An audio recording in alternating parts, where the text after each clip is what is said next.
የሉቃስ ወንጌል ምዕራፍ 24 ቁጥር 13 33 እነሆ ከእነርሱ ሁለቱ በዚያ ቀን ከኢየሩሳሌም 60 ምዕራፍ ያህል ወደሚሆን ኤማሁስ ወደሚባል መንደር ይሄዱ ነበረ። ስለዚህ ስለሆነው ነገር ሁሉ እርስ በርሳቸው ይነጋገሩ ነበር። ሲነጋገሩ ሲመራመሩም ኢየሱስ ራሱ ቀርቦ ከእነርሱ ጋር ይሄድ ነበረ። ነገር ግን እንዳያውቁት ዓይናቸው ተይዞ ነበረ። እርሱም እየጠወለጋችሁ ስትሄዱ እርስ በርሳችሁ የምትነጋገሩት እነዚህ ነገሮች ምንድን ናቸው? አላቸው። ቀሌዮጳም የሚባል አንዱ መልሶ አንተ በኢየሩሳሌም እንግዳ ሆነህ ለብቻ ትኖራለህን?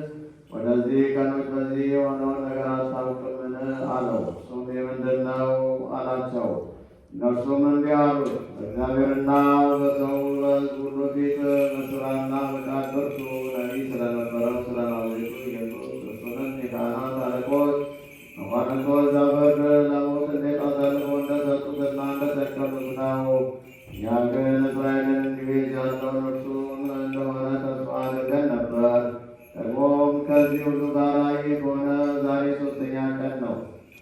ደግሞም ከእኛ ውስጥ ማልተው በመቃብሩ ዘንድ የነበሩት አንዳንድ ሴቶች አስገረሙን። ሥጋውንም ባጡ ጊዜ ሕያው ነው የሚል የመላእክትን ራእይ ደግሞ አየን ሲሉ መጥተው ነበረ። ከእኛም ጋር ከነበሩት ወደ መቃብር ሄደው ሴቶች እንደነገሩት ሆኖ አገኙት። እርሱ ግን አላገኙትም። እርሱም ከእናንተ ማታስተውሉ ነቢያት የተናገሩትን ሁሉ ልባችሁ ከማመን የተገኘ ክርስቶስ ይህንን መከራ ይቀበል ዘንድ ወደ ክብሩ ይገባ ዘንድ ይገባ የለምን? አላቸው። ከሙሴና ከነቢያት ሁሉ ጀምሮ ስለ እርሱ መጽሐፍ የተጻፈውን ተረጉመላቸው። ወደሚሄድበትም መንደር ቀረቡ። እርሱ ሩቅ የሚሄድ መሰላቸው። እነርሱ ግን ከእኛ ጋር እደር፣ ማታ ቀርቧል፣ ቀኑም ሊመሽ ጀምሯል ብለው ግድ አሉ።